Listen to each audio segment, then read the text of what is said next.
ijana na gatanu mu gitabo c'imirongo canke ijana na cumi. Ndizera yuko ntagira umuntu yinjira mu mwuzuro mu butumwa ntabutahura canke reka tuvuge neza akabutahura mu kuza mu mwuzuro. Ivyo hafi vyo mujugunya mu kunyakurwa mu bihe bidashira atanabizi. Gusa mu kwinjira mu mwuzuro mu byo twebwe tuzi dutahura n'ivyo twabonye. Cyo gituma yavuga ngo kwinjira mu mwuzuro mu butumwa twari dufise ubutumwa n'ibindi byose, ariko ukugaragara k'ubutumwa ibirimwo ubutumwa, ivyo ubutumwa burimwo ari bwo ari ububasha, kandi ubwo bubasha buguha ubutware. Cyo gituma yavuze ngo nimwinjira mu mwuzuro mw'ubutumwa. Mwa kino gitondo nk'uko nabibabwiye nariko niga mwene misi nitegurira ivyo muri Guatemala, hazobikorana hariya muri Guatemala, bizoba no mu bihugu bitandukanye ariko muri Amerika yo hagati no muri Guatemala. Ibikorane ivyo kuwa gatanu, ku gatandatu hamwe no kuw'Imana.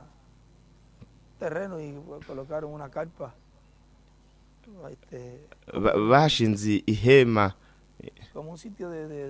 ni nk'ikibanza c'ingenzi, ariko kandi hazoba n'ibikorane bimeze nk'uko binini binini. Aho hariho ibintu bimeze nk'uko, ariko bameze nk'abakotesha ikintu kimeze nk'ihema. Ati ndifuza kuhagirira igikorane. Aho havuye abantu batandukanye bo muri Amerika yo hagati baja muri Guatemala, ariko ndiga no mu kino gitondo naho. Aho rero iyo umuntu yihasa akavuga mbega amajambo menshi hariho vyinshi vyo kuvuga, ariko vyinshi namba nkuko Taburana yavuze igihe kimwe ati niriba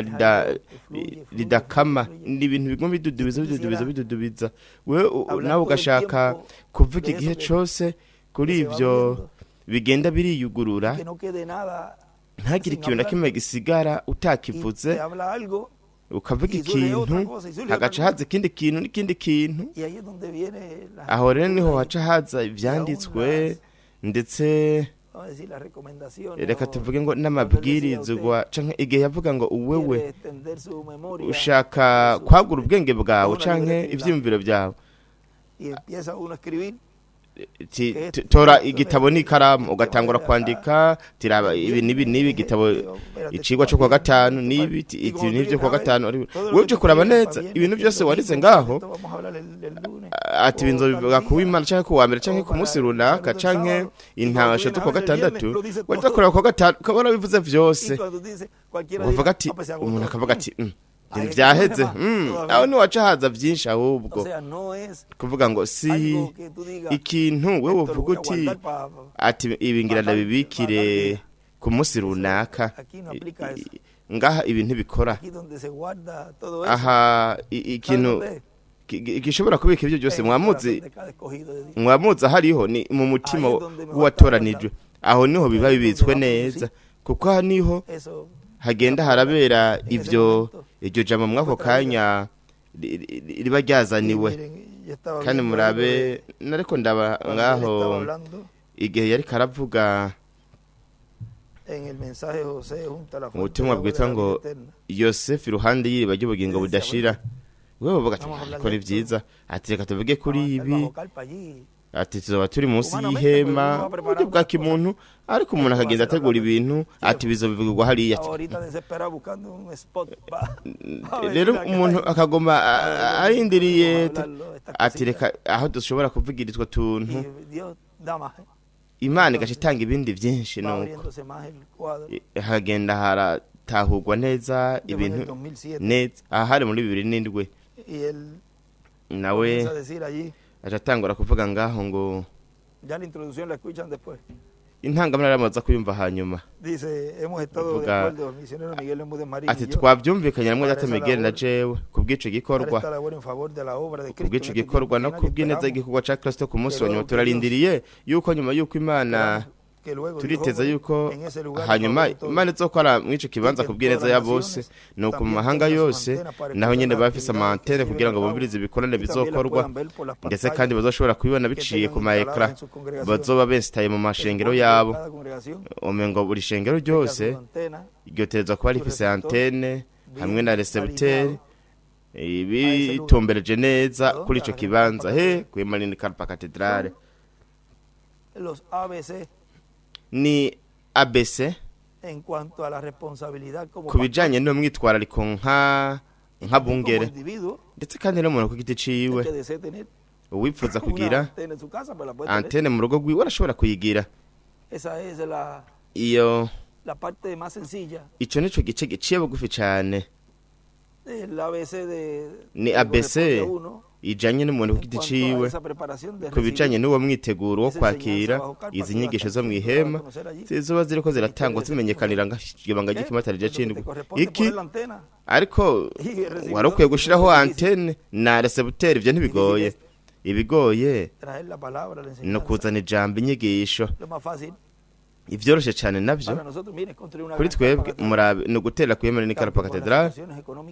nubwo ibibazo by'umutungo nk'uko bimeze ubu tugiye turagwara tukavuga ati atereko dutegereza kubikora n'ingoga imbere yuko twinjira mu gufyonwa tugakora mu gufyonwa ariko Imana yaradufashije iradufasha muri byose bigenda neza Imana ishimwe kandi igice cy'ubwiza gikomeye cyane niyo ariko ari kugaragara kwayo murabona rero aravuga ngo hari isezerano ry'inyubako ihema Manini Karpa Cathedrale hanyuma kandi hari isezerano ryo kugaragara gukomeye cyane kuva ku Mana kandi n'uwo Imana izobibirikira akoresha igashaka kumukoresha uwo izomukoresha mw'ivyo bikorane kuvuga yuko iyo irazi cyo kimwe na Reverend William Branham azi yuko ngaho hariho umwe Imana nikorana no mugwi yavuze ngo hazoba umwe izokoresha muri uko kugaragara aho nta kindi kintu cyo kurondera nashobora kuba 3 4 5 6 toya turoza kuba umwe kaburungu kuvuga ko ivyo biroroshe cyane kuko yaza kuba 4 3 5 mwimvire namwe yoba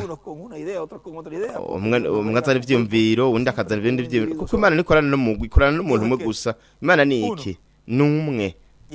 Imana ni imwe iyo yigaragaje rero yigaragariza muri umwe ariko uwo mwe amenyekanisha akabwira baturajwe bose integuro yayo n'ubu Imana izo kwifuza gukoresha igashaka gukoresha ubizomukoresha muri ivyo bikorane tuzosengera cyane umuntu azoteruza gukoresha muri ivyo bikorane mbega niki cyo gukora no kunegura canke no gusenga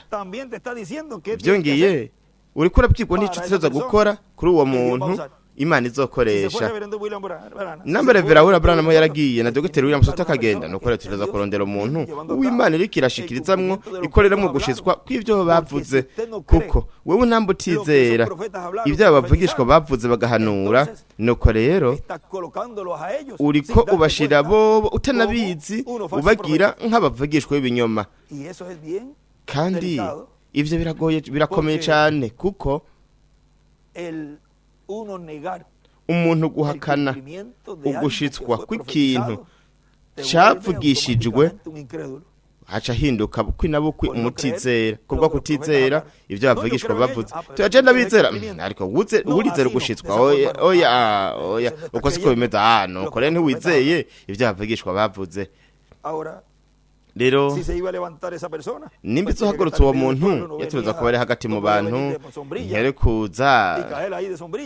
ngo aze ngaho bukwi na bukwi yagwe ngaho nyene hanyuma ashitse ivyo bavuze atereza kugira urugendo ari hagati mu bantu kuko Imana buri gihe ikora nkuko mu bihe byose nuko yamye bikora ikorera mu bantu katuraba ngaha izuba munsi y'amababa buri gihe imana niho itugumiza dutwikiriwe igihe cyose uko niko inkoko ibikora ku miswi yayo irayitwikira habaye hari izuba ikabashira ngaho yama yitwararitse kugira ngo ntihagire imvura izuba ribakubita rero murababana yavuga imbere gato yuko mu bwoko wa gatatu kugeza ku izura ry'abapfuye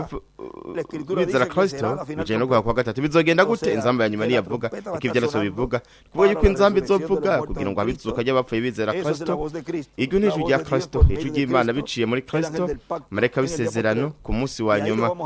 kandi ibyo reka tubireke kugira ngo ntidushure cyane iryo banga iryo mwakero gihe ca nyuma tuzoribona rigaragaye mu gushitsa kwiyera kwa gihema tuzobona iki tuzoribona rigize gute rigaragaza ubwo bukozi bugaragariye hagati mu ishengero byo shobora kugira insiguro mu buryo bw'impamo ariko isiguro ikomeye cyane niyo mu buryo busanzwe kuko hazoba ariko aravuga ubutumwa nukore namba hazoba ariko aravuga ubutumwa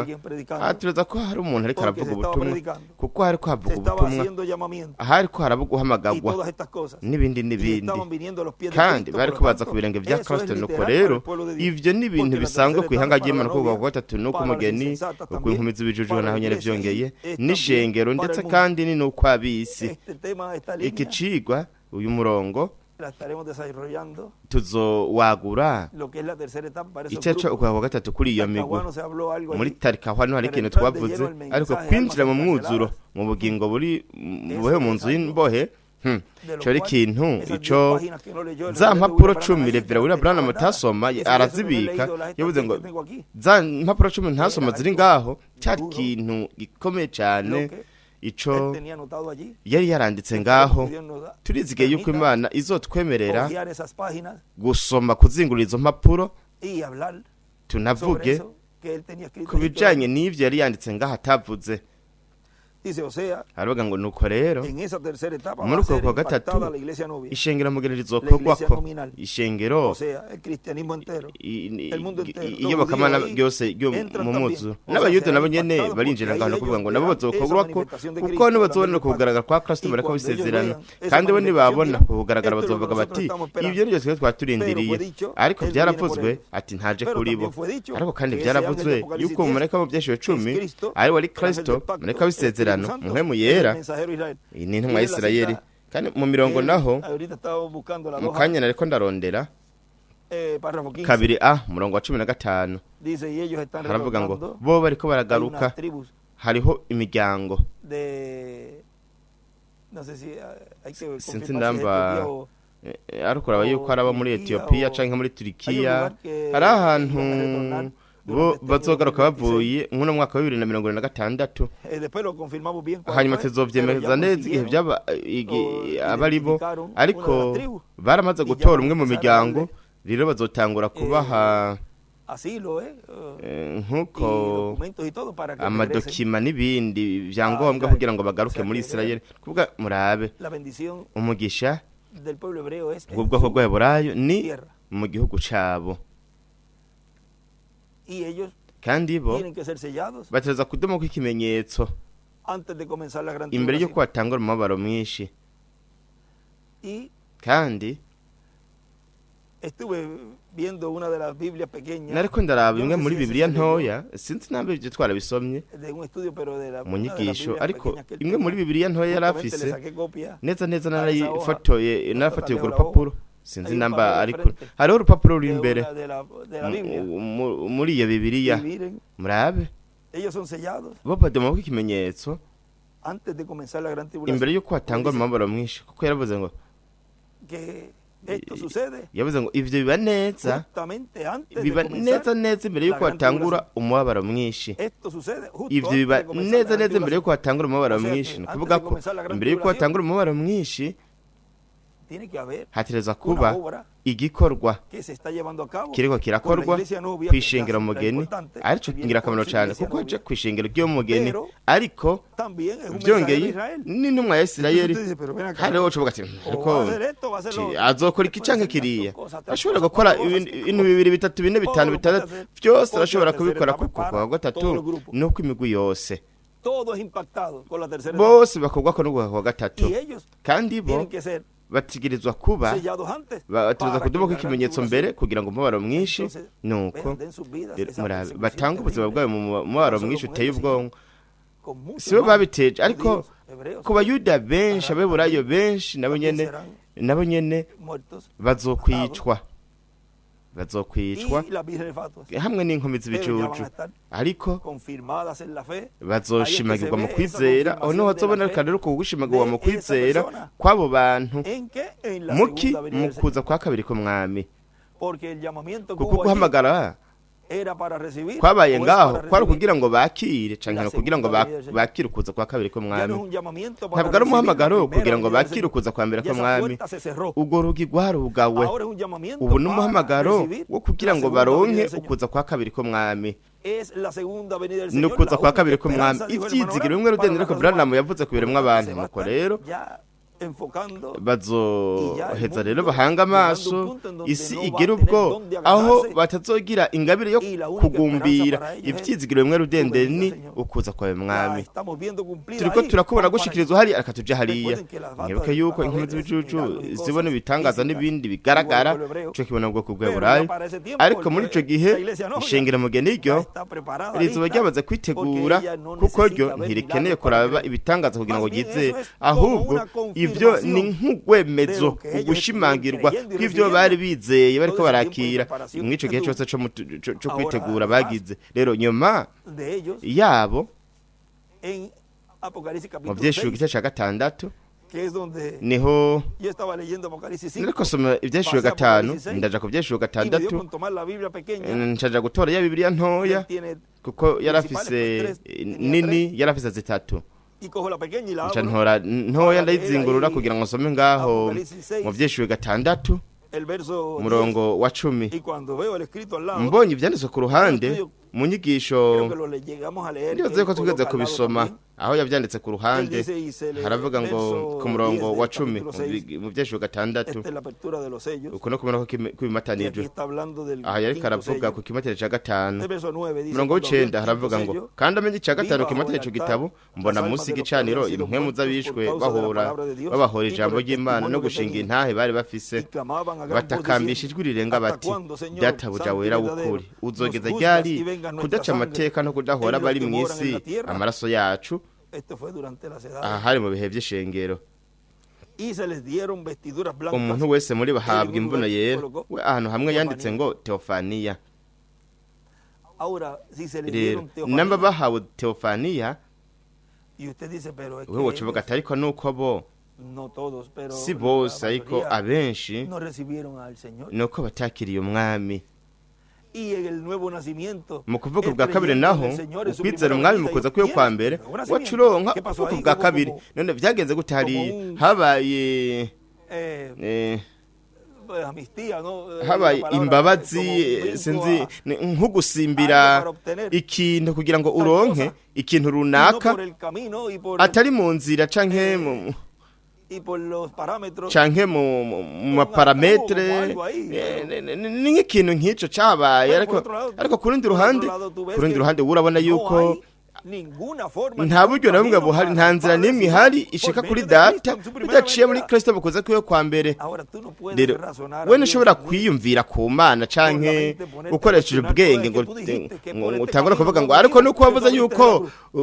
ari iyi nzira wayiciye Ay, ¿qué pasó uyiciye aquí? ku Que musaraba se le dieron vestiduras blancas. none aha ninde yavuze yuko bahawe imyambaro yera bahawe teofaniya aba bantu Esa autoridad ubwo ahí, butware el poder que recibió aho él en su primera ubwo venida, bubasha yarose mu kuza kwiwe kwa mbere n'ubutware buri muhungu n'umukobwa w'imana azoronka bazoshobora guhabwa teofaniya bo mu muryango wiwe neza cane nimba kwa gatatu kwari imponjo aho yataze kujya kugaragara gutanu mu kugaragara gutanu kandi hari harimwo agakiza k'abana ba mushiki wacu wa Tilayiti mbega nikiwe yakoze hariya ella creó we yari teofanía yaremye en sus hijos. teofaniya z'abana biwe Fue ella, no fueron los nenes. Y estaban kandi ahora bo mis hermanos ntibari abana sirviendo al bato Señor en lavatorio. Brana baca bagati ubu bariko barakorera umwami baca baraza ku birenge vya Kristo bahawe ibibanza bikomeye cyane kandi nta numwe yari abizi marabere ngaho yuko bari bezemeye umwami Tanto tiempo en el mensaje, kandi ko bari bamaze tenían igihe esa kinini mu posición butumwa que tienen esos bari muchachos bafise allí. ivyo bibanza abo basore bari bafise ngaho rero murabe Ya uno no puede jactarse de que umuntu tiene tanto tiempo. ntashobora kwiboha ngo amaze igihe kinini. Puede venir uno a última Hashobora hora kuza umuntu ku nshuro ya y nyuma llevarte tu corona agaca atwara o igitsibo llevarse cane la corona canke de agatwara alguna persona. igitsibo c'umuntu runaka. Ahora él dice, Rero aravuga y ngo se les dieron vestiduras bahabwa blancas imvuno zera Teofaniya. y se les dijo que descansasen todavía un poco de Umuntu tiempo wese muri bahabwa imvuno hasta que se yera completara babarirwa el kumara número iyindi de minsi sus baruhuka consiervos gushitsaho igitigiri y co sus kugurana hermanos bagenzi babo na bene se que también bagira habían de ser bishwe nk'abo muertos como kizoshikira. y él escribe al lado Ku ruhande yandika ngo Moisés y Elías Mose na Eliya y los 144. hamwe n'ibihumbi 144. Ahora vean Rero murabe cómo todavía ellos no ingene pueden kugeza ico gihe bo batashobora regresar kugaruka hasta que sean muertos hatari yicwa primero. ubwa mbere na mbere. Vean ustedes que Murabe mueren namwe los habanza los gupfa ministerios de Moisés y Elías. ubukozi bwa Mose na Eliya, Pero ariko vean ustedes que los murabona que primero yuko resucitan son abazuka ellos. ubwa mbere nibo, Luego los 144 hanyuma mil. ibihumbi 144. Y ahí, kandi aho ya con hamwe esa escritura cumplida, na ca canditswe entonces que gishikijwe pueden nuko rero resucitar. niho hazoshobora Luego de la kuzuka, gran tribulación. niho hazoshobora kuzuka nyuma y'umubabaro Pueden venir mwinshi. entonces a hacer Barashobora los rero nucos kuba en inkone ese glorioso reino muri milenial. ryo nganje y'ubwiza y'imyaka igihumbi. todo eso Ni ukuvuga por yuko orden. byose ari urutonde, Y kandi como esos ministerios, kubera que ko es la ubwo séptima bukozi trompeta ariyo para nzamba Israel, yindwe kuri Isirayeli, Moisés y Elías Mose na Eliya son sus consiervos, ni abagurana bagenzi babo. Pues, Nuko no se puede adelantar el programa divino ntibashobora ahí, kwitangira integuro con y'Imana esos que ngaho están bajo el altar. kuri abo bari munsi y'igicaniro. Y Kandi al dárseles vestiduras, mu kubaha imyambaro Teofanías, Teofaniya algo ocurre con hari ikintu kice kiba el paso de esos ministerios hamaze por donde ellos están. kuzanwa ubwo bukozi aho bo bari, Porque kuko así como el Señor nk'uko umwami pasó por el paraíso yaciye muri cuando paradizo igihe fue crucificado, yabambwa fue sepultado yahambwa y tuvo una akazu obra en esos 3 yabambwa días. agahambwa Y agira igikorwa pasó mw'irya por el minsi paraíso acaca muri paradizo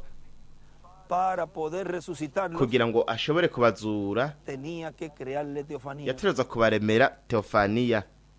Ellos estaban bajo los bo bari bari sacrificios munsi y'ibimazi by'ibitungwa temporales, by'akanya gato,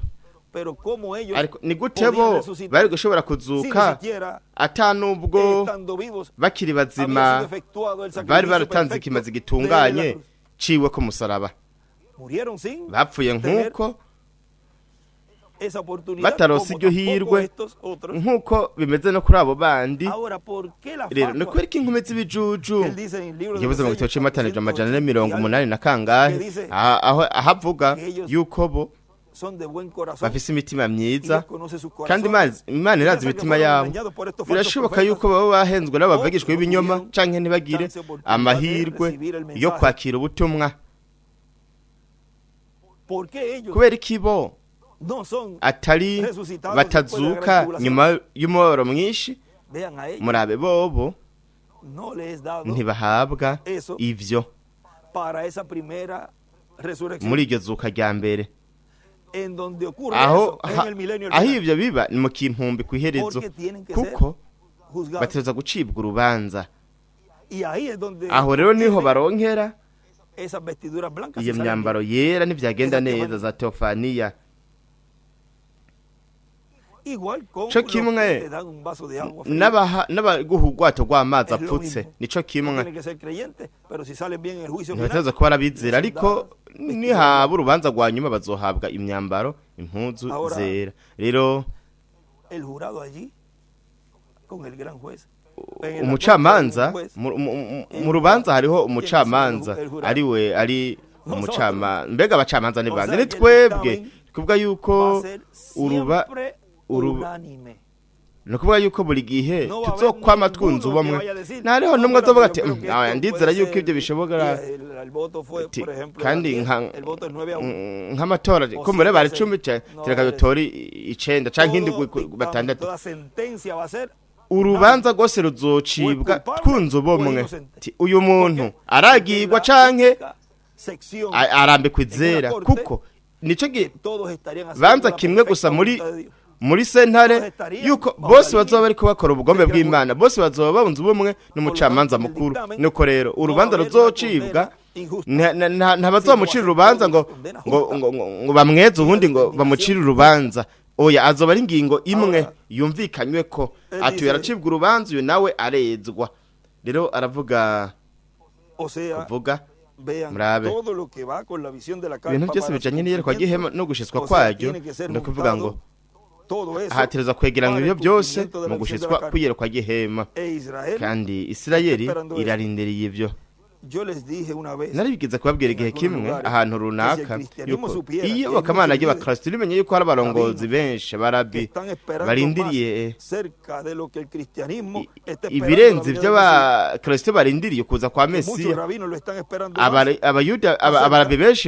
barindiriye kurusha ibyo abaminisitiri benshi barindiriye, kandi ibyo byaravuzwe, ariko baragabye bose baritwaretse byose kuko bo baramaze kwiyumvira ingene byose bizogenda. Ibyo mwene Tabrana mayibwiye wa murabi. Rero murabi ikintu mu mwene misi igihe havugwa ijambo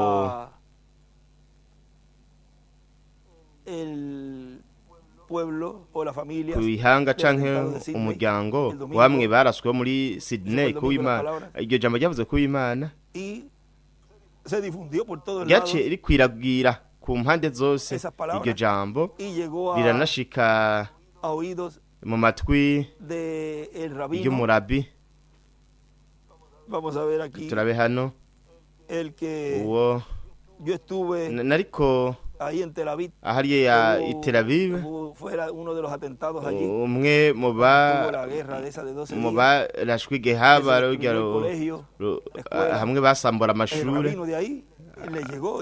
Umurabi yarashitse ndamwandikira igihe namurungikira video irimwo ako kajambo, yaciye yishura n'ingoga, yaciye ndungikira ati byari bikomeye cyane.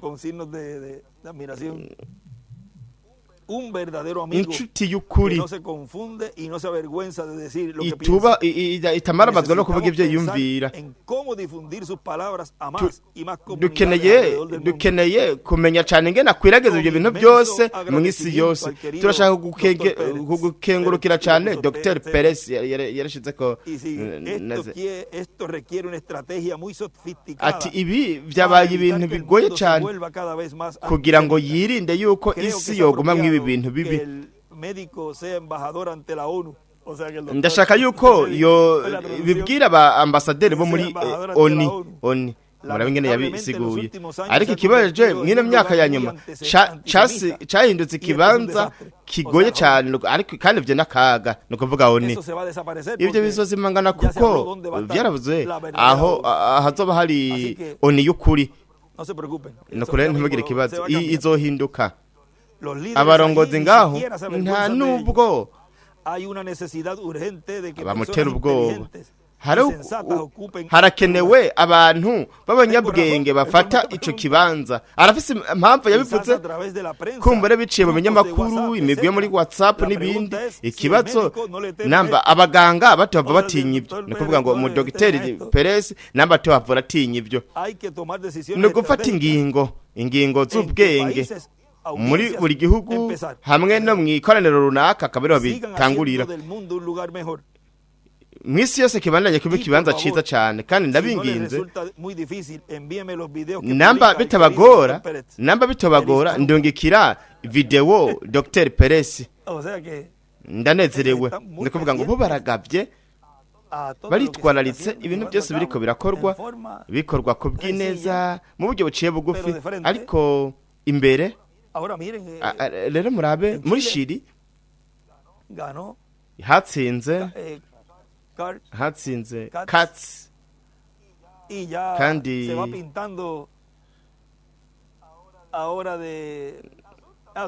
mu manuko bashitse iburyo. Reka tuvuge nk'uko hasigaye Venezuela, Colombia. Iki n'igice cyo mu manuko nibyo bihugu bisigaye. Ndi kuvuga Anthony Katz yarose itsinzi yuzuye y vemos es kandi turabona ni ikiganza c'Imana obrando kiriko para kirakora que kugira ngo Amerika Latine completa yose yuzuye entre yinjiye a ese glorioso reino no nganje milenial. ugeze imyaka igihumbi Y desde acá kandi pues, uhereye se va ngaha estableciendo niho hazogenda rero harimikwa todo eso ivyo vyose para que kugira ngo Latinoamérica Amerika Latine no reciba de esos juicios ntironke ivyo bihano y vy'Imana sea librada izigamwe de esos juicios irindwi ivyo de la bihano gran vy'umubaro tribulación. mwinshi Y uno dirá, pero ¿cómo ntibuka atariko gute sería librada ni gute izorokoka la América Latina Amerika Latine un tiempo en donde el mu mundo estará gihe pasando todo eso? aho isi yose izobikira ca muri ivyo byose murabe Dios Imana identifica, vamos a decir, iramenya podemos ver, reka tuvuge ngo turashobora kubona Israel tiene Isirayeli una cúpula de hierro. irafise le dice la cúpula de hierro. irafise ikintu Ahora c'icuma rero Isirayeli turazi yuko tener un tiempo muy izogira difícil. igihe kigoye cane ariko Al final, kw'iherezo todo va a orar byose para mí. bizoba ko bw'ineza Pero vean esa ariko cúpula, murabe allá ico la kintu vemos, ngaha literal, turibona mu buryo busanzwe con todos esos armamentos que tiene para hamwe n'ibi defenderse. bigwanisho bafise byo Acá la kwiga cúpula- byo que la cúpula que Latinoamérica kwikingira tiene, aha es esas dos alas. ibigwanisho Esos Amerika ministerios Latine de Mose y ifise Eliya. ni ano mababa babiri Ningún dardo del ubukozi bwa enemigo Mose na Eliya Entra, nta bumara na bumwe y más bw'umwasi bwashobora kwinjira está limpiando ndetse la kandi irikira no limpiando kubura el lugar inzu ikubura donde él se ikibanza está manifestando, que aho es we el lugar ariko donde aragaragarira ariho Empieza arahera a ha actuar, cane hay un lugar we donde ahera lo hera ha Si ese es el cane espiritual, ni ha- también kandi se va no mu buryo reflejando bw'inkwemo tanto hagenda en lo harerekanwa literal. ivyo biriko biraba mu buryo bw'inkwemo bigenda biragaragara no mu buryo Veremos bugaragara que Colombia, mw'isi turizigeye yuko Colombia Venezuela, Venezuela Brasil, Brezil Nicaragua Haiti Cuba todos esos ivyo bihugu países byose también navyo nyene entren vyinjira estando todavía nosotros en este tukiri cuerpo, mwino mibiri twebwe y entren en nabo línea baja mu murongo para que las kugira ngo bendiciones de imigisha Dios y'Imana reposen sobre ese país. ivyagire kuri ivyo bihugu Ahora sigue diciendo irabanya él kuvuga allí, hano ngo no sabemos cómo va a ntituzi ser esa ingene tercera azokuruka etapa kwa y el gatatu cumplimiento no de la gushitswa visión de la kwiyereka carpa. ry'ihema Pero lo ariko importante icingira es akamaro tenerle a Dios un ni ukugira lugar. Imana ikibanza Y cayo aquí está para esta kandi parte, ati lo dedicamos a ngiki Dios. nici wawe Bien. turacegurira Imana Si es nayo el que fue visto, pues lo vamos a- namba arico y como cabonye sabemos izo también, gikoresha si se va a kandi repetir lo mismo nkuko tutanabizi en kandi diferentes namba países, hazokwisubira nk'ivyo nyene si mu el bihugu tiempo- bitandukanye si haba el yari tiempo, igihe pues, haba será ata mwanya un solo uhari sitio. naho azoba ari ikibanza Pero kimwe desde un gusa solo sitio ariko se muri ico kibanza transmitirá kimwe y verá rudende en todos los lugares. hazotangwa Gracias a Dios itumatumanako por haber bibe no mu Y bindi dice bibanza que una semana bitandukanye aquí, una allá, Imana ishimwe ko pero habaye vean todo, akanya comienza en una forma progresiva y Dios nos ha ariko dado murabona yuko bitangura mu buryo bukurikirana Imana yaduhaye ihirwe ryo estar con kugenda los hermanos, kumwe na bene llevar a data cabo esa naho enseñanza tukakorera en izi diferentes nyigisho mu países. bihugu Esa bitandukanye palabra no cayó en tierra. iryo jambo ntiryakorokeye hasi Bueno, yo ni recuerdo vyiza una cosa ndibuka muy ikintu importante, gikomeye cane y es que la kandi apertura nuko de los kumanywa sellos fue en el mismo kw'ibataraje lugar del mensajero hari de la séptima edad. nkakijya Y aquello fue kandi tipo y bijya figura vyarishusho de n'ingero lo que Dios va a hacer vy'ivyo más bazokora adelante. hanyuma Y él le tuvo un sitio kandi nawe preparado para esa labor. nayo yari ifise ikibanza Bueno, categurije vamos a igikorwa dejar eso ni vyiza reka quietecito ivyo ahí. tubigarukiriza De ngaho seguro los mu ministerios vy'ukuri de ubukozi los bw'imyaka olivos ibiri van a desear un lugar preparado en buzokwifuza algún ikibanza lugar de la giteguwe ahantu runaka kw'isi y donde estén esos ministerios. kandi hazoba hari Y ubwo en el bukozi territorio donde esos no mu ministerios kibanza son aho ubwo vistos, bukozi será de bwabonywe seguro el lugar azoba donde mu by'ukuri ari va a cumplirse todo ese ikibanza programa hazoshikirizwa iyo de la nteguro tercera yose etapa, y'uguha porque kwa esa tercera gatatu etapa uko corresponde kwa a los gatatu ministerios kujanye de los olivos n'ubukozi bw'imyera ibiri y ministerio de Jesús. n'ubukozi repitiendo. bwa Yesu bwisubiyemwo Porque la séptima trompeta, kuko que son inzamba Mose y yindwi Elías, ariyo Mose na el Eliya ministerio de Mose y Elías, ubukozi y bwa el Mose na séptimo Eliya sello, ikibatera que es la c'indwi venida del naco Señor. ni ukuza ku Dice mwami el reverendo William Branham, Reverend Branham la yavuze séptima trompeta ati y el inzamba séptimo yindwi sello n'ikibatera es la venida del c'indwi Señor. ni ukuza ku Porque el mwami Hijo del Hombre viene kuko umwana con- w'umuntu aza ¿con quién? azananye Con sus n'iki ángeles. n'abamarayika biwe Bueno, ni ya vyiza ustedes pueden ver mwe murashobora kubona entonces que bajo la tercera etapa rero yuko mu wa van a gatatu ver a Cristo manifestado yuko y dirán, bazobona esto es lo Kristo que nosotros agaragaye estamos esperando. bavuge bati ubu niwe La twe twari turindiriye manifestación final ukugaragara del kwa ángel nyuma del pacto, kwa marayika el w'isezerano cual ha estado en la iglesia ari we durante yamye las ari mu diferentes ishengero etapas. mu ntambako zitandukanye z'ishengero Ahora miren, rero murabe hay un lugar, mira anoche, hari ahantu ayer me nijoro puse a- estaba estirándome un poco, una pausa. tugire Ayer pause me puse a, me estiré un poco, estaba ejo rero ko ndigorora gato un poquito ukuguru entumida y- kwari ko kurababara gatoyi para la vista no tenerla en la computadora, estaba buscando un search ahí de algo. sinari mfise imashini Y ndiko me puse a ndondera muri dibujar. search ca ntangura Estaba gucapa una foto del hermano Branham y me puse hariho a ifoto ya mwene dibujar data Branham cango al ntangura hermano kuyicapa Branham, ncapa mwene data el rostro Branham de él, mu nyonga pasé hiwe la- mu maso hiwe pasé la página y ndaja ku rundi me rupapuro puse a ntangura dibujarlo y kumucapa mira, salió tiraba. bastante. Es que estaba pasando la página, aparecía la foto de anoche. kuri urupapuro menga hagaragara ifoto yo mw'ijoro Vean ustedes, murabe namwe en la tercera etapa mu gukwiye kwa gatatu ya se nos fue dicho twarabwiwe que esos ministerios estarían allí ko ubwo siendo bukozi operados. buzoba buri ngaho buriko Pero miren, burukaburwa el hermano Branham, ariko murabe mwene data Branham él wewe quería, yashaka porque pensaba que en él kuko yumvira yuko muri we ariho hazoshikirizwa ese ministerio en el ubwo cual iba a bukozi convertir ubwari guhindukiriza ubwoko bw'Aburayi kuri Kristo, sí, al pueblo hebreo que ubwoko bw'Aburayi ko mbere azovyibonera we nyene y ubwiwe. vean ustedes, Kandi murabe namwe, él pensaba que era él we yiyumvira ngo ni we, y hasta fue allá. Y mbere eso también anaja estaba hariya, estudiando, kandi ivyo navyo nene ariko ndavyiga murabe ya vyose. esto también pensé que no íbamos a dar ahí, pero Niyumvire yuko tutobitanga vamos a ariko hablarlo de una vez. reka tubigire ko tubivuge Ya que kuko estamos hablando de los ministerios de ko turiko tuvuga ku bukozi bwa Mose na Eliya, nukore murabe mensaje buno butumwa aho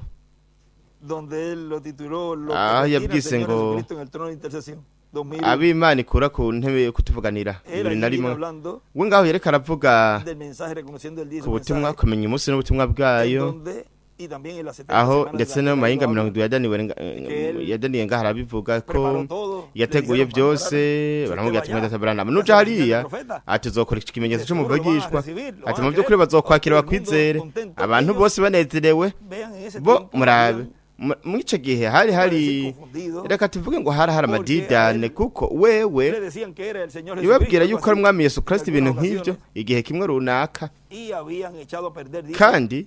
lo de bari bahombye, reka tubivuge iyo bahombye bya Eliya, entraba el pueblo ya abantu bari guca binjira mu bufana, kandi ibyo ntibibereye. Ngaho ariko aravuga dice Luis Petrus leyendo de ahí de ariko arasoma leyendo ahí de mweda taburiya amasoma conociendo el día y su mensaje. kumenya umunsi n'ubutumwa bwawo. Luis Petrus dijo, Luis Petrus yaravuze mweda tabarana mbwira iryo higwe, ati iryo ni ihigwe.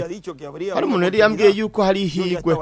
naye niteguye rero ikintu kirambwira yuko mweda ta agambarayo yari yavuze ati mweda ivyo bizoturira Isirayeli, zana ikimenyetso cy'umuvugisho imbere yabo bazoca bakwizera. Murabona yarazi n'imbere nawe ati nukora ibi n'ibi, sinibuka abana b'imituragaro, abana ba Zebedayo, ndereko mwami mu bwami bwawe umwe azokwicare ku ruhande rwawe. Reka turabe ngene yabishuye Matayo 20:20 ndibaza ko araho aca arababwira ati sijenda bitanga, ahubwo nibarya bagenewe ivyo, ariko bo bati ntibarabye ntebe kuko yari igaragara. No kuvuga ko 20:20 muri Matayo, ubuno nyina wa bene Zebedayo aza kuri we ariko umwe n'abahungu biwe aramupfukamira amusaba ijambo. Ati reka turabe ngaha, aramubaza ati uragomba iki, nawe ati bivuge. Ati nugera ngaha tiraba ati ati nuko ushaka iki niko yamubwiye. Nawe ati él te puede dar lo que tú estás necesitando.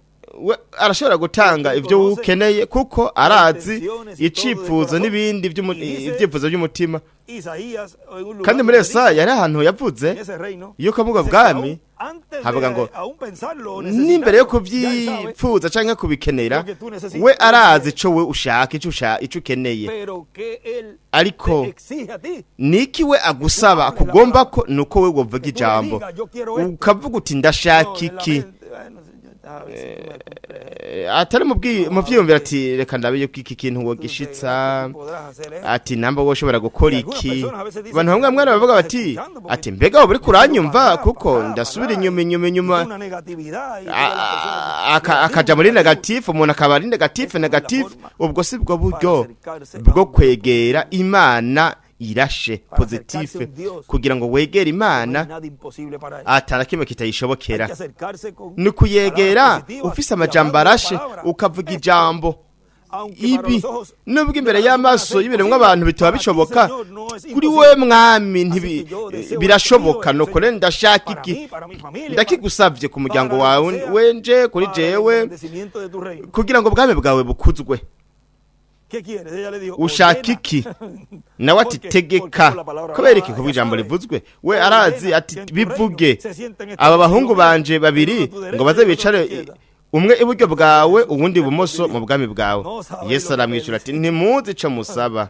podéis beber del vaso que yo he de beber y ser bautizados con el bautismo Ari- con que yo soy bautizado. mwoshobora kunywera ku Ellos gikombe respondieron, jewe ngira nywereko nabo ya bati están poniéndose turashobora aha preparados, ajá, aquí viene. bariko barerekana ati turiteguye Y si agiye hay kubaha pruebas y luchas en el camino, habaye sí hari puede ibigaragazo pasar. n'ingorane mu nzira tego turashobora kubirenga ati tuzoronka ikirekire ariko tuza kuba ndabishoboye tuzotereza no guca ngaha ego ndabishoboye Empieza la prueba ahí. atatangura ibigaragazo ngaho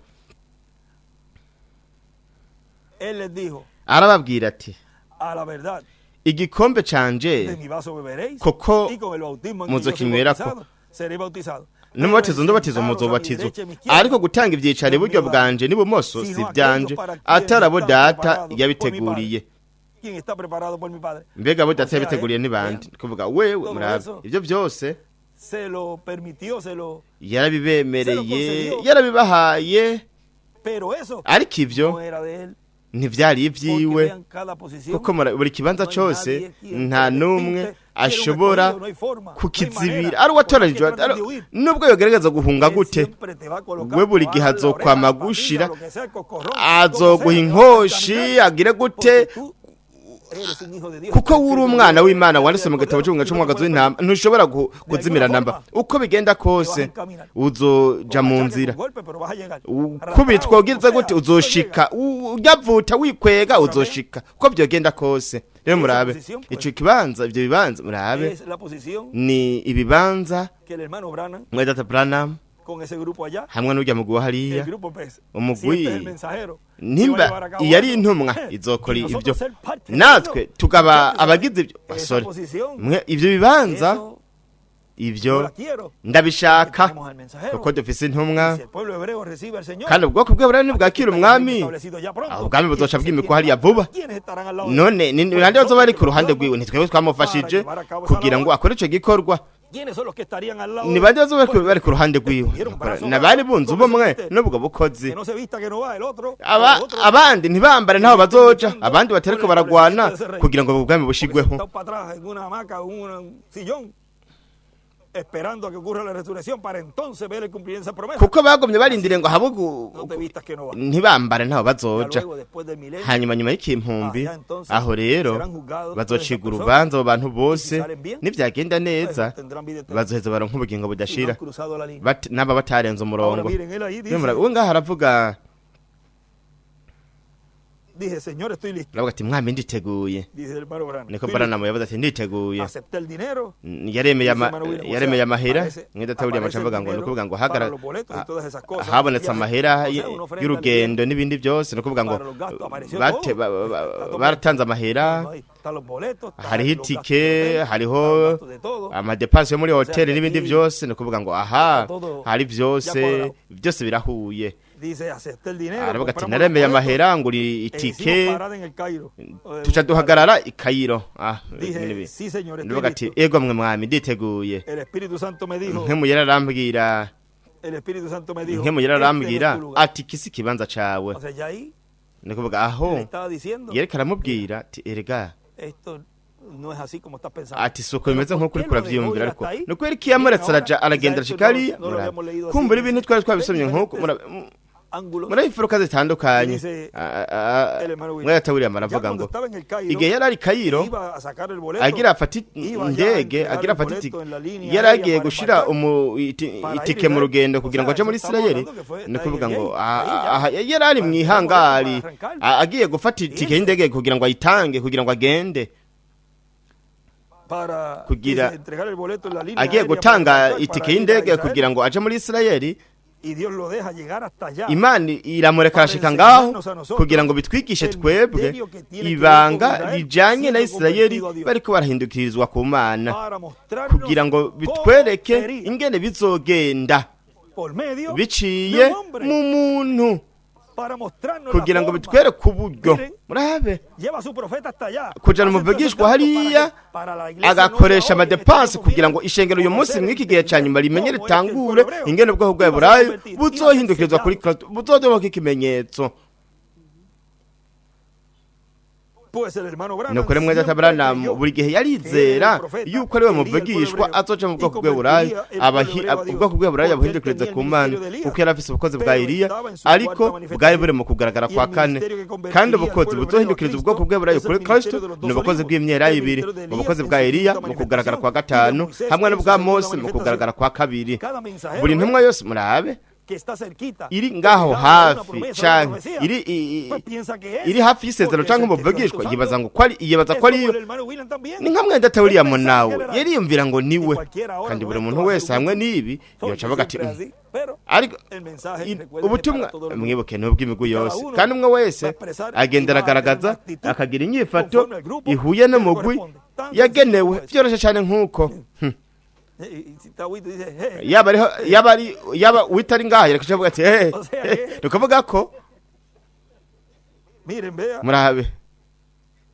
él pensaba, él we creyó que yarizera ko ari we muvugishwa cada uno umwe piensa, wese aribaza cada mensajero buri ntumwa yose iti, ni jewe claro, pues va a jalar yego kuko para su lado y para él, azomanuka yobikwega kuri we akabyikwegera ko n'umugwi wiwe ariko imana ngaho yaratweretse ingene bizogenda se llevó esos mensajeros. kandi imana nama yamaze kujana Él intumwa nos dijo hace zayo poco que leí, ejo bundi twarasomye ahantu estar ahí, dice, ya sea yavuze ko mwene data Branham azoza aba ari ngaho ni ukuvuga ngo haba ari muri Teofaniya ntituzi ngo uhereye ryari yari ngaho canke mubiri wiwe uhawe ubwiza y si viene en su cuerpo kandi glorificado, aje mu mubiri no wiwe uhawe viene a ubwiza ntiyobaje estudiar, kwiga tampoco el hermano William, canke viene mwe data en su cuerpo William glorificado, niyaza aje mu mubiri porque uhawe su cuerpo ubwiza estudiar, ntazoja para venir a predicar mu un cumba poquito. gito aje kwigirayo kugira ngo aje Esas kuvuga son cosas- ubutumwa ni ukuvuga ngo ivyo ni Esos ibintu espíritus de mentira, esos ángeles izo caídos, mpemu z'ibinyoma abamarika a la bakorotse quinta dimensión mu burigare bwa están siendo gatanu abiertas en esta tierra, kuba bwugururiwe ngaha ku isi personas buca burondera que tienen el abantu lugar santísimo todavía, bagifise ahantu Porque icumba co de esa dimensión, ahera cuando se aha manifiesta cane en la tierra, ahakiri se umwijima manifiestan kuko en personas que todavía izo tienen mpemu lugares zigaragaye puros, ku isi zigaragara mu bantu bagifise umwijima mu bugingo bwabo ahari ukutizera pero Dios en este tiempo ariko imana mwa kino está gihe construyendo iriko su casa ikubura inzu yayo ubugingo bwa buri watoranije gute con la palabra, ikoresha ijambo trayendo luz izana umuco muri ico gice cijimye cyo kutizera ikabaha kwizera ivyizigiro agakiza redención, ugucungurwa co gituma abana b'umuco al ser mu kuba hijos de abana Padre de las luces, ba data w'umuco entonces, nuko rero esos espíritus izo caídos, mpemu zakorotse los cuales arizo se están manifestando ziriko en este zirigaragaza planeta kuri no mubumbe w'isi en cuanto a la quinta kubera ko dimensión uburinganire está bwa siendo gatanu buriko abierta, buriyugurura tienen lugar para kandi burafise ikibanza co kwinjiramwo ari bari abantu que no tienen badafise la verdad. ukuri Dice que la verdad biravuga yuko ukuri conoceréis la verdad ati y la muzomenya verdad ukuri kandi os ukuri libertará. kuzobaha kwidegemvya Seréis verdaderamente libres. muzokwidegemvya Primera de Juan, vy'ukuri creo que nibaza yuko ari muri Yohana hambere havuga kuri ibi O sea que- Yohana wa mbere kuvuga esa quinta dimensión ubwo está burenga bwa siendo abierta, gatanu mu kuba buriko buriyugurura y esos espíritus están izo mpemu nazo mu sueltos, kuba zabohowe zarekuwe manifestándose porque ellos zizokwigaragaza kuko bo Dice el hermano mwene Branham, Branham cuando yaravuze estaba hablando igihe de yereka aravuga ku ma regione que le dijeron déjanos meternos en ese zaramubwiye gato de ziti cerdos. reka tuje mwurya mukuku Y el w'ingurube hermano Branham dice, mwene Branham "Ellos aca aravuga querían ati seguir haciendo travesura". baba bashaka kubandanya bakora ibintu bibi kuko bari bakeneye ikintu bakoreramwo kandi mu buhinga bwa gatanu nabwo kuba bwiyuguruye murabe aho abantu bijajaye birashobora kwinjirwamwo n'izo mpemu ndetse biravuga yuko bibaye byoshoboka yohenda n'abatoraje ariko ntibishoboka cyo gituma badashobora kwijajara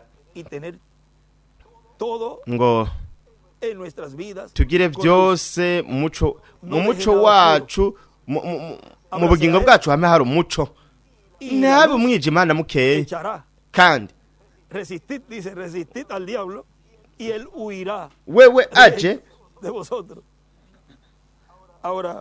Bibiliya iravuga ngo azobahunga mwebwe rero ivyo byose kumbure turashobora kubyagura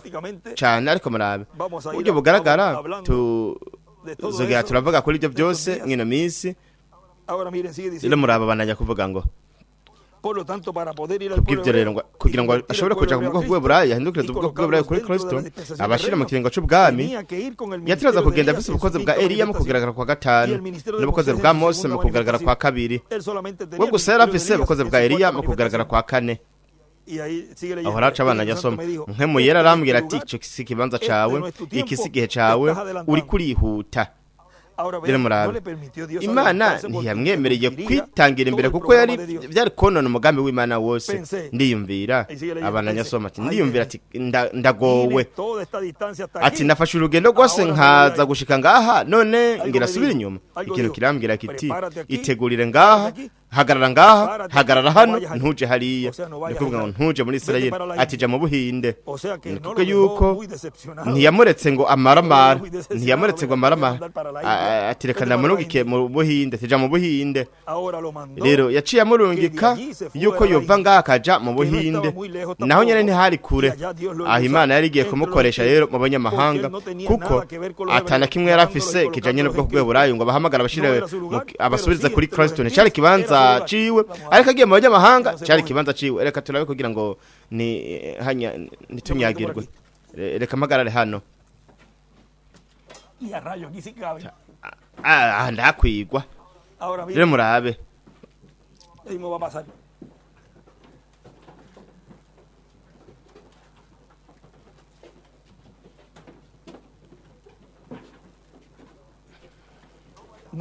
ntuje hariya jya mu Buhinde ariko ntuje hariya ntuje muri Israeli naciye nsubira inyuma aho babika indege ni kuvuga ngo mu mahangara canke muri garage y'indege aho babika indege ndiyumvira ati kubera iki mwami Yesu uvuze mbega ibi bishatse kuvuga iki nuko ca ndatahura rero yuko atari abanyamahanga abo bavugishwa nibo batereza kuba bahuye neza n'ivyanditswe mu Musa na Eliya batereza kuza kandi byongeye umugeni n'ubu ntaraja murabe aho mu buryo bw'imhemu hatubwira ku mugeni aduga ariko arashigwa mu gihe cibugire komeze furuka agakurwa mu kiringo c'ubuntu umugeni n'ubu ntaraduga nuko rero ubukozi ntibushobora kuhaba ntibushobora kugaragara abo bavugishwa bazogaruka kandi bo bazokora ikimenyetso cyo muvugishwa ivyo ntivyanditswe nuko ngibi byose birashikijwe biratunganye Israeli nk'igihugu izovukira umunsi umwe kubera iki kubw'abarongozi bivugwa mu mayinga 70 ya Daniyeli rero barindira ikimenyetso cyo muvugishwa rabe nimba mugina atiteguye ico gikoresho gitereza kugaba mu kudakora ikimenyetso cy'umuvugishwa kuko mu gihe bo bazomwakira murabe ubwirinzi iyo ntumwe itereza kugira ngo ntiyitangire imbere cyo gituma we atazoshobora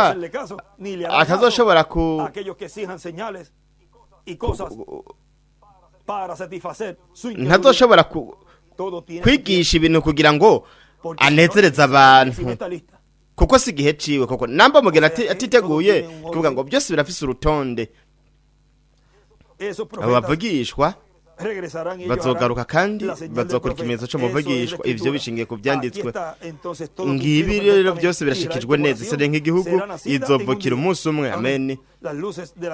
umuco wo kumugoroba uri kurakayangana rero turashobora kubona impamvu mwenda Branham kubera umuvugishwa akomeye cyane yagerageje kuja mu bwoko bw'Eburayo umuhemu yera akabimubuza nuko we atari intumwa y'ubwoko bw'Eburayo we ni intumwa y'igihe c'ishengero yo mu nyamahanga aribyo byashikirije muri Amerika ya ruguru kandi aho carapfuyeho cagukira kishaka mu bindi bihugu cyo gite badashobora kuja mu bwoko bw'Eburayo rero muri we hagaragariye ivy'Imana izokora mu bwoko bw'Eburayo ariko ntiyari gushobora kuja mu bwoko bw'Eburayo rero kuba we yari marayika ntumwa w'indwi w'igihe c'indwi c'ishengero ry'abanyamahanga canke ishengero rya Kristo mu banyamahanga ibintu byose Imana izokora kumuvugishwa ntumwa w'indwi w'ikiringo ari we marayika w'umwami Yesu Kristo afise ubukozi bwa Mose na Eliya kubukozi bwa Eliya ari ubw'abanyamahanga n'ubwo baheburayo ariko bwa Mose nubwo abaheburayo gusa turabona yuko rero marayika w'umwami Yesu Kristo azoba ari intumwa imwe rudende y'Imana yo mu isezerano rishasha izokorana n'abanyamahanga hamwe n'abaheburayo nuwe muntu mwa yakoze yazanye ijambo kuri ayo mahanga yose abiri nimba ashushanya ntumwa y'indwi y'igihe c'indwi yashushanije ivy'Imana izokora kandi akaba yaragiye ntashitse ivyo ugukurikira yaje yavuze ati ariko niba mweza Abrahamu yavuze yuko ari ukurikira ari we yarekategurira inzira ariko hagaca hagaragara intumwa hagati na hagati ntihagaragaye intumwa hariya hagati ya Yohana na Yesu kuko muravye neza abo bantu nuko rero igice cy'igikorwa umuntu arabye mwugo rukurikirane agashira abakinyi bose mu kibanza cabo arashobora kubona ibintu byose biriko biragenda neza ntashobora kuba canke ngo ashire umuntu umwe hari inyuma ari ahagaze aho twashobora kuvuga yuko yoba ashize inka iri kirahisha hejuru mu bushoshori bw'igite murabona iyo ntumwa yobaye iriko irakorana n'amahanga abiri kandi ishitsa iby'iyo ntumwa yobaye iriko irakora kuko bashobora kuvuga ngo nuko nawe nyine yagiye muri Isirayeli avugana n'amakongera n'ibindi yarabaje ikimenyetso yarabahindukirije kuri Kristo baramumenye nk'umusigwa oya nuko rero ntiyariwe hateruza kuza umuntu uwo bo bari bigaragarijemwo bavuga bati n'uyu rero kiriya cari igishushanyo ariko bene data ntibakwene kumviriza ivyo bintu ngo babitege ugutwi ariko barashobora kumenya barashobora kugenzura ati uyu n'uwo mw'uyu mugwi n'uwo mw'uwo mugwi ni ukuvuga ngo watorejwe n'Imana arazi kubw'ibikorwa imigwi abantu barimwo ivyo ubwa mbere ntivyari bizwi ubwa mbere byose bari hamwe bose ari umugwe bari hamwe ariko ubuho haramenyekana umuntu wari we rero murabe ni nk'igihe ari ahantu banogikiye ejo bundi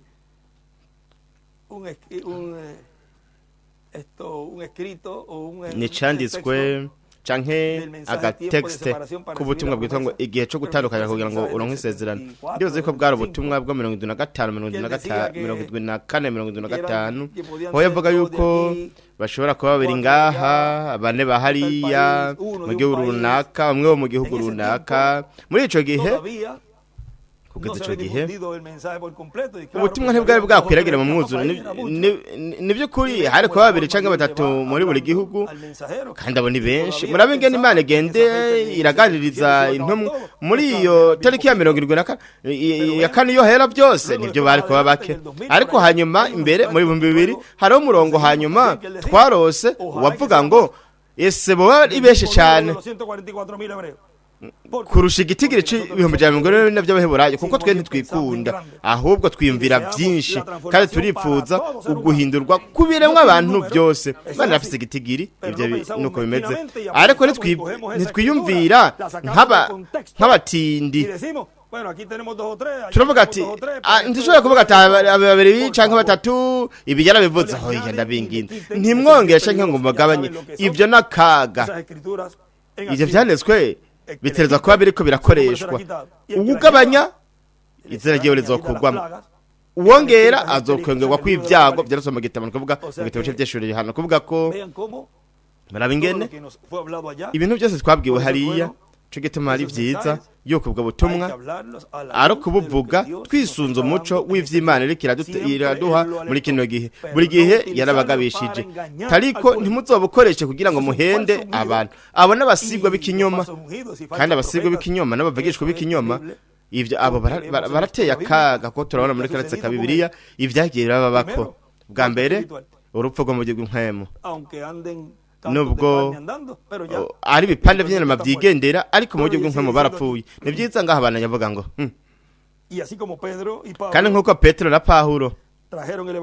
bazaniye ubutumwa bwiza abaheburayo bazaniye ubutumwa bwiza abanyamahanga bazobashira abaheburayo biciye mu bukozi bwa Mose na Eliya bazobashira ubutumwa bwiza bw'ubwami kandi kubera ko imvura zose zigwira icarimwe imvura y'ubutumwa bwiza bw'ubuntu n'inyigisho z'ubutumwa bwiza bw'ubwami kubera iki kuko uwo mugwi iryo hanga barazi izo mvura zibiri barazi imvura y'agatasi ariko arakuza kwa mbere ku mwami niho gwaciwe cy'ubucunguzi ku basohoka Kalvariyo barabuzi neza urudeme ku rundi barazi abari mu kiringo c'ubuntu ariko boho barazi n'abari mu kiringo c'ubwami ari wari umwami mukuza kwiwe aci kimaze cy'indwi kiriko kirayishurwa hari kwamenyekanishwa bityo ibanga ryo kwizera ko kunyakurwa ari ryo ririmwo imituragaro inyigisho z'ubutumwa bwiza bw'ubwami inyigisho z'ubutumwa bwiza bw'ubuntu zivuga ku kuza kwa mbere k'umwami imvura y'urushana nayo ivuga ku kuza kwa Kristo nk'umwami w'abami vuga cyo kwisubiza ibyiwe intumwa muvugishwe umwe n'urudende z'abafise imvura zibiri inyigisho zibiri azore marayika w'umwami Yesu Kristo benshi baratsitajwe n'ibi bya marayika w'umwami Yesu Kristo ibi babishira ibi bija mu kiremwa muntu kandi umumarayika yamye agenda arakora igihe cyose agati mu ishengero ry'iwe bamye n'abamarayika b'umwami Yesu Kristo ariko kwerezo ry'ibihe yaravuze ati none nyene mpemu yera dufise uyera agati muri twebwe kandi we yaravuze ngo ivyeshwe 42 twarisogeje bundi 16 uno mumarayika ariko arashinga intaye mwa kino gihe yari mwedete Branham none ko byashikije muri mwedete Branham moya ico caretswe yarakivuza avuga kuno mumarayika ni mpemu yera marayika w'umwami Yesu Kristo ni mpemu yera byorohe cyane nkuko ntabwo bashobora kugishira ku muntu umwe gusa nuko kwiherezo ry'ibihe azoba yambaye umubiri umuvugishwa wa nyuma ntumwe Benyamini wo bavugishwa umuvugishwa w'urudende ntumwa Yesu Kristo azoba afise izo mvura zibiri azobari marayika w'umwami Yesu Kristo abandi bamarayika ntomwa gusa bagize imvura y'agatasi inyigisho zo kuza kwa mbere kwa Kristo rero mwa kino gihe ca nyuma tuzoshobora kuraba ubuzima n'ubukozi bwa Mwedata Branham turaba ingene Imana ishushanije mu buzima hamwe n'ubukozi bwa Reverend William Branham ibintu byose bizoshitswa muri marayika ntomwa w'indwi w'ikiringo kubw'ivyo rero ubuzima hamwe n'ubukozi bwa Reverend William Branham ni ingirakamaro cyane kuko bwuzuye ibishushanyo n'ibigereranyo bw'ivy'Imana izokora biciye muri marayika ntomwa w'indwi w'ikiringo turabona urugo rwiwe umugore wiwe n'abana biwe byongeye nishusho n'ingero y'ibintu Imana izokora mwa kino gihe ca nyuma umugore wiwe shusho n'ingero ishengero ry'umwami Yesu Kristo n'abana biwe shusho n'ingero y'abana abahungu n'abakobwa b'Imana rero turona yuko mwa kino gihe ca nyuma ubuzima hamwe n'ubukozi bwa Reverend William Branham ni mine y'ubutunzi bwo mu buryo bw'inkwemu harimwo ishusho n'ingero nk'izahabu ndetse kandi nka diyama iri muri mine kandi ubutazi ivyo yarose ntamenya agaciro kari mu iyo mine Mwedata Branham nawe n'umuryango wiwe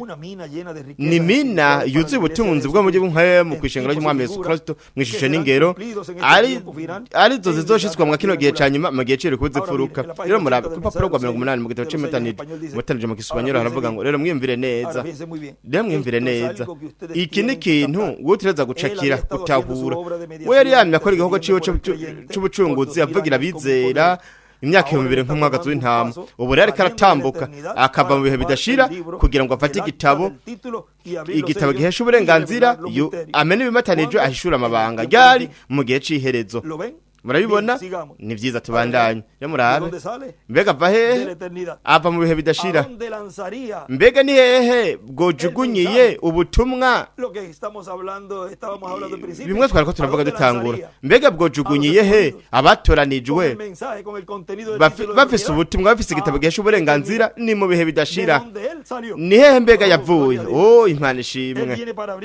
aje kugira ngo yugure ibimatanije ahishura amabanga ya marayika w'indwi kandi ubutumwa bw'ibone bwo gushura amabanga y'Imana ari ngamwa bino bimatanijendwe nuko yabivuze rero mwagazi w'intamaraza akareka kumumvugiza hagati y'Imana n'abantu agahinduka intare kandi niyo ab'intare afata igitabo kiri mu burenganzira kandi Imana yarakibitse nibanga ariko ubu mwagazi w'intamaraza nta numwe ashobora gufata igitabo kuko cari kikiri mu kiganza mu kuboko kw'Imana rero murabe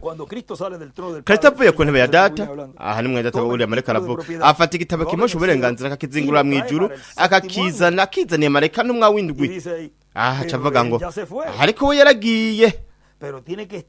ariko hategerezwa kuba marayika ntumwa w'indwi ngaha ku isi kare umwe rudende mw'iki gihe ca nyuma azoba ari ku isi azoba ari marayika ntumwa w'indwi w'ikiringo kandi ategerezwa kuba ari ku isi nta nkeka kuko aho igitabo gihesha uburenganzira niwe azogihabwa nticohabwa uwo muntu hanyuma ngo ace agenda asiga ishengero twashobora kuvuga ngo aha ntibyoshoboka ndakuvuga ati yakimara ariko ndagiye aho byagenze gutoya imana nikora uko iyo yarashikije isezerano y'uko igitabo gihesha uburenganzira y'uko kizoba kiri hagati mu ishengero kandi yarabishikije.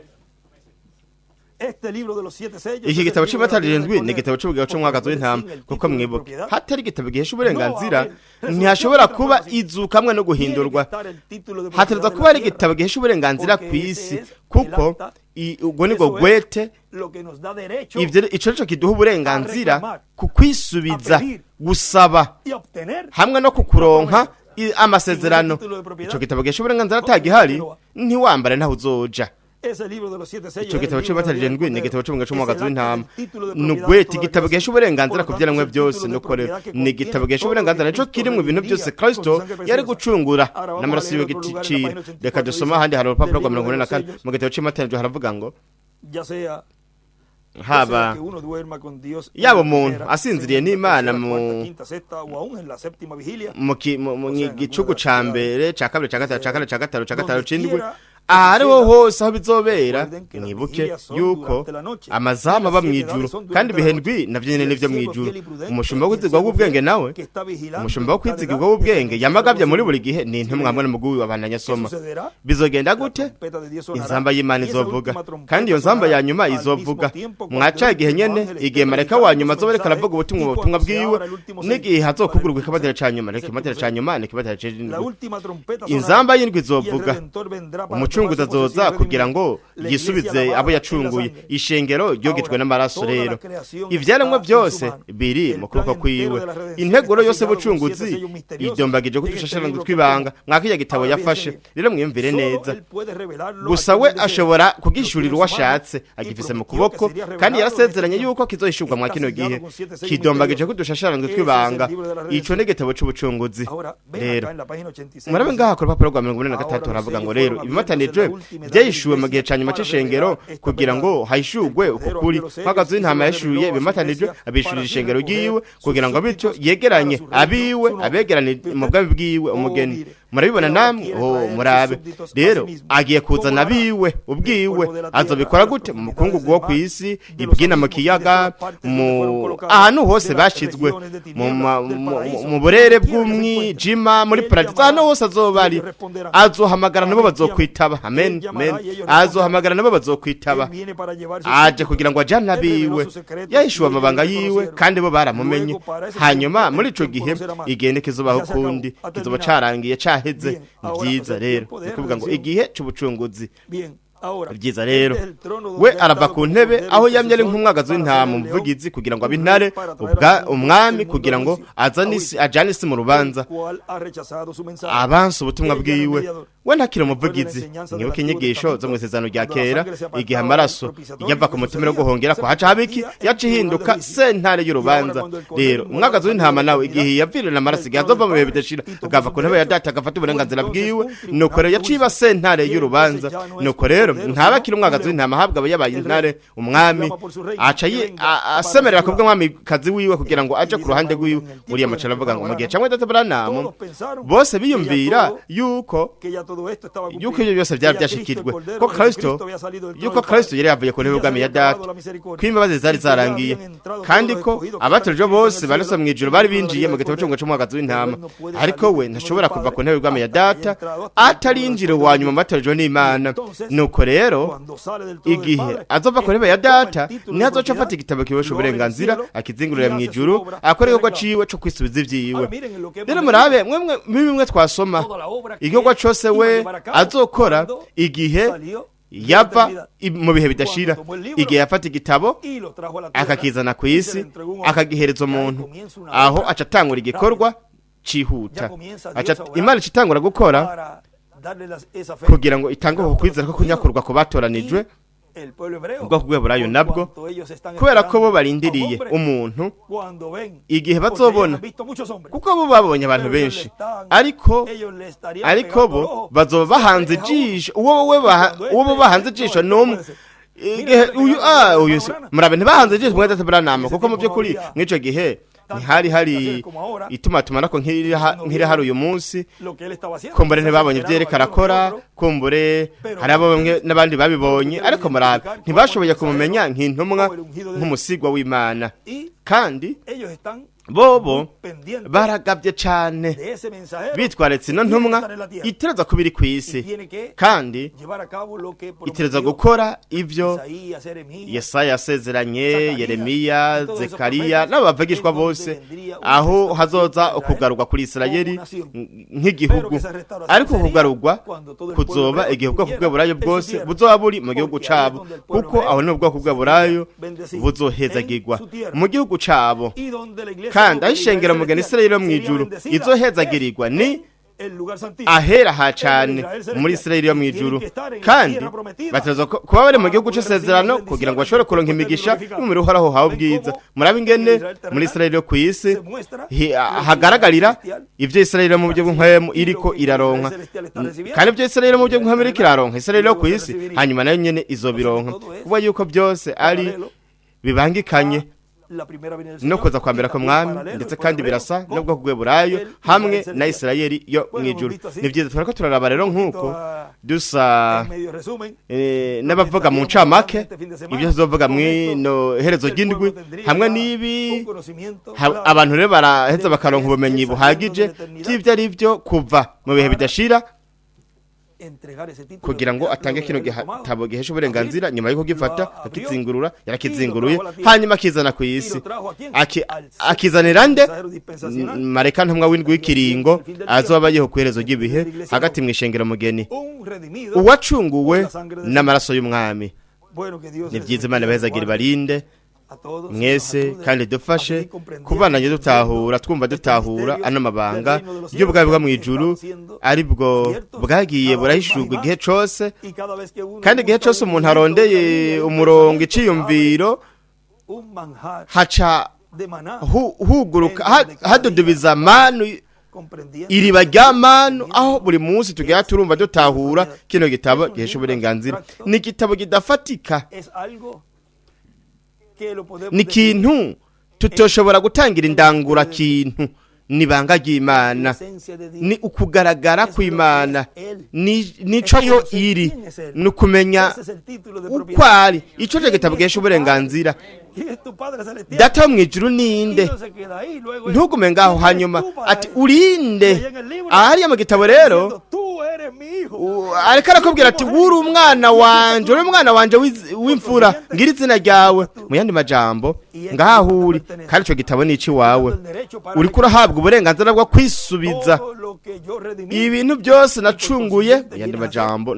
ucuba rero nawe uwisubiza byose ndaguha uburenganzira ku kwisubiza Tengo derecho a ser feliz, dijo él. ndafise uburenganzira ku kunezerwa ariko yavuze kandi turashobora kuvuga tuti ndafise uburenganzira ku kwisubiza ndafise uburenganzira kuvuga ijambo nawe ukagishura mwami mwa kino gihe Imana ibahezagire barinde Y podemos ver kandi turashobora la kubona enseñanza inyigisho del Hijo del Hombre z'umwana w'umuntu mu kuva mu bihe bidashira que Dios les bendiga y les guarde a todos. Imana ibahezagire barinde mwese kandi Saludo a nuestro hermano natahije mwene data misionero Miguel Bermúdez Marín, mu kwiza ubutumwa Miguel Bermúdez Marín ndetse los hermanos allí en na bene data bahariya el reverendo Tirso muri Ramiro Girón. Saluka bari kumwe na mwe Él data siempre me decía cuando vaya a orar Piso por mí, buri gihe avuga ati no ore nugende solamente usengere por mi nombre, hermano Tirso, no ora por nombre y apellido. mwene data sindagusengera mu izina gusa ahubwo ndagusengera mu izina no muri tazirano Ramiro Girón Piso, Imana iguhezagire yo lo mwene amo data mucho, Revera mucho, Piriso y deseo a Dios que lo bendiga y ndipfuza ko Imana yamuhezagira ikabananya kumwungura ubwenge mushurira n'ibyanditswe hamwe n'abantu abarongoye na bene data bose bo muri Guatemala Imana ibahezagire cyane kandi hermano William una vez nos decía, nosotros Urata buriya mu gihe kimwe aratubwira ati twebwe turatera inkuru hagati yacu ariko buri gihe tugume twubaha ubukozi natwe kandi niko bimeze pero siempre respetamos turayaga tugatera inkuru ariko twubahana umwana mugenzi we hamwe n'ubukozi Imana yashize muri buri muhungu n'umukobwa w'Imana byiza Imana ibazigame bahezagire mwese